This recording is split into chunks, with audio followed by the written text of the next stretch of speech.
did not upload a video this weekend because it was just so much going on. We got out and did some things. I went to see my son and his wife in their new place, and it's beautiful views down there. But I tried to enjoy the moment and not really film that kind of stuff. You know, I just wanted to relax and enjoy the moment with my family and our, you know, talking and interaction and stuff. And I think it's kind of like a fine line when you do this vlogging kind of stuff. It's a fine line between enjoying the now, enjoying the present, and kind of getting caught up in, oh, what am I gonna upload for, you know, people to watch and all that kind of stuff. I hope you understand. Anyway, I am out in the day, and I just want to tell you a couple of things. I'm going to insert a couple clips. It's not going to be a long video, but this weekend was like a long weekend for the kids. First of all, Friday, Jaren and her school took fifth graders to Carolina Beach, and they took them there because North Carolina, as you know, is an agricultural state, but we also produce lots of seafood because we are a coastal state. And they, part of their school, what they're trying to teach them in school for intergrade testing and all this kind of stuff, just to, you know, be a citizen here and know what generates income for our state and what we're known for. Part of that was teaching them about coastal life, marine life, you know, the marshes, the animals, the eco, all that kind of stuff they needed to learn. They let them do like crabbing, and it was like a whole day of doing things and riding the ferry. And I did not, I wanted to be a chaperone, but they've changed the form so much, the schools have, until it's kind of, without going into a lot of detail, it's not like what it used to be, because I don't mind a background check. They should do that. Make sure there's no, you know, pedophiles or people like that going with these kids and like surrounding themselves with children. But some of the other stuff that they want access to, I just was like, nah, it's not, this ain't it. But anyway, I missed that trip with her, but I thought, you know what? I told my husband, I said, we can just like take a day and go down there and kind of like everything they do, we just happen to be there. But then I thought, no, baby girl needs to experience these things for herself. You know, I prayed, asked God to protect them on that trip, bless them, and they had an awesome, wonderful trip. And she made lots of memories, and she came back so happy. They were exhausted. They left out about between 9 or 9:30 Friday morning, and they guesstimated that they would be back by 6, but they didn't get back till 7:15 because the kids had bathroom needs, and they took like the whole 5th grade class. So they had a rule where the kids couldn't use the bathroom on the charter bus, which I understand. I kind of think I understand why, but therefore they had to let everybody, you know, use the bathroom before they actually left the beach. And she absolutely loved it. And they gave them like a 3-day weekend because like Monday was a teacher's work day. So baby girl got a lot of time. But then she came back with a cough, and it wasn't a big C. She just had a cold. So we wound up kind of giving her an extra day to recuperate. And also it was time for her to get her hair redone. So we started on that, and she insisted that she could do her own hair and that she wanted smaller braids than the braids that I have been giving her. So I'm like, I try to persuade her not to do small braids because I know they are so time consuming and tedious.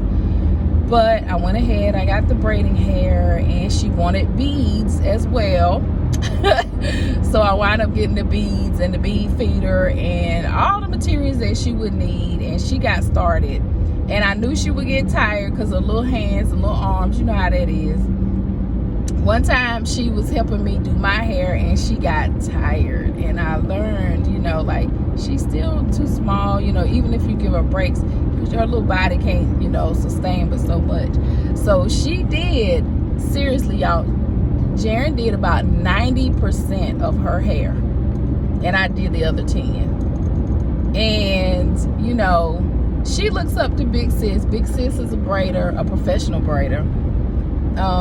And so, you know how little sisters try to emulate their big sis, you know. So she has watched a lot of her sister's work and just like stood there and watched her and just picked up a lot of techniques. I did buy her a mannequin head from Amazon with human hair so she could practice on that. So she practices on me, she practices on the mannequin head, and I was so proud of what she was able to do to be 11 years old. And I will upload a little bit of that video probably here so that you can see what the outcome was. And it took her, let me say, hour-wise, working on her head, with her doing 90% of it. Literally, it's 5 hours put into this. And that counts. That is counting the washing that I did, the deep conditioner that I did, because I try to do that every time I wash her hair. And this may sound gross, but she can go 6 to 8 weeks without getting her hair washed. That's how long I go in between getting her hair braided or braiding it myself. And so I make sure I deep condition it. And she has that 4C kind of hair. So, you know, a lot of people don't like doing 4C hair.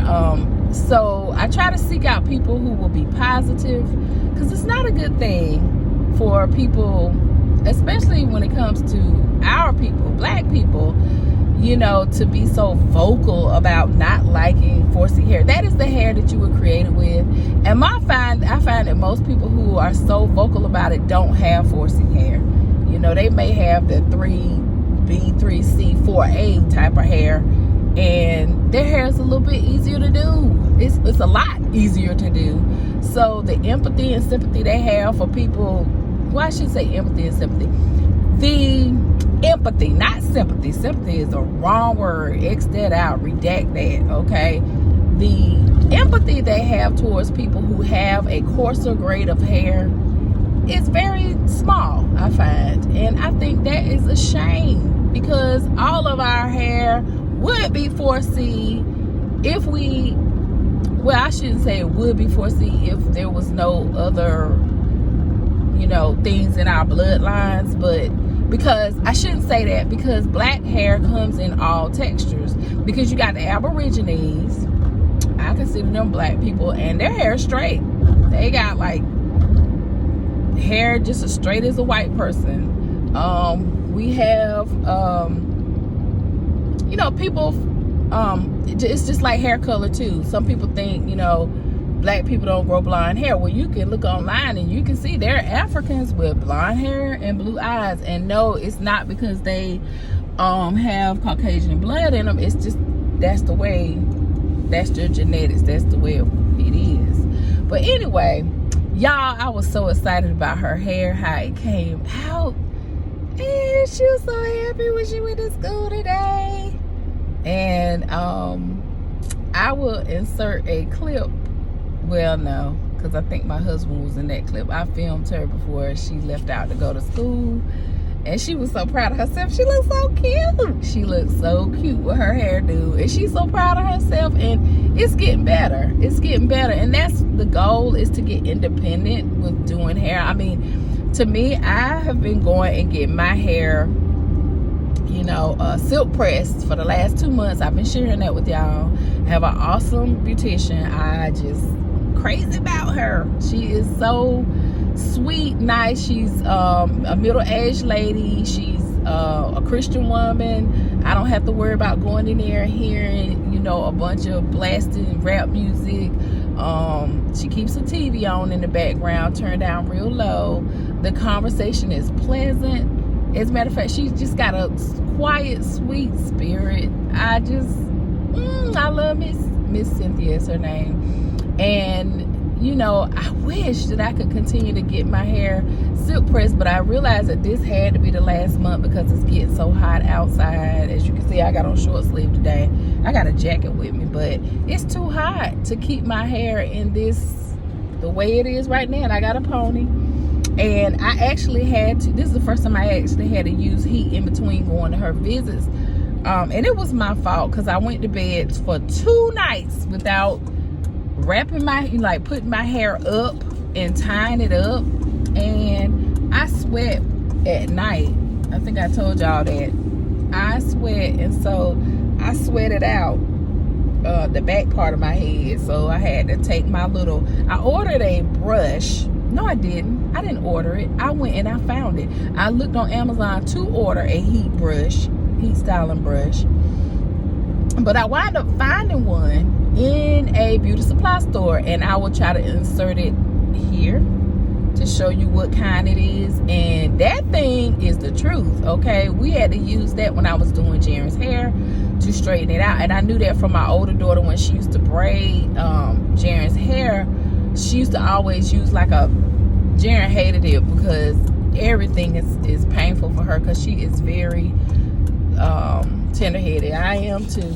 It's just, it's in the genes.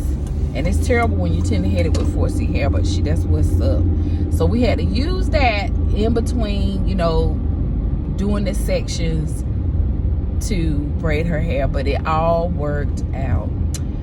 If I don't cut back to you again, I hope that you are blessed, highly favored, and that you are enjoying your life. And I will talk to you soon. I might cut back though.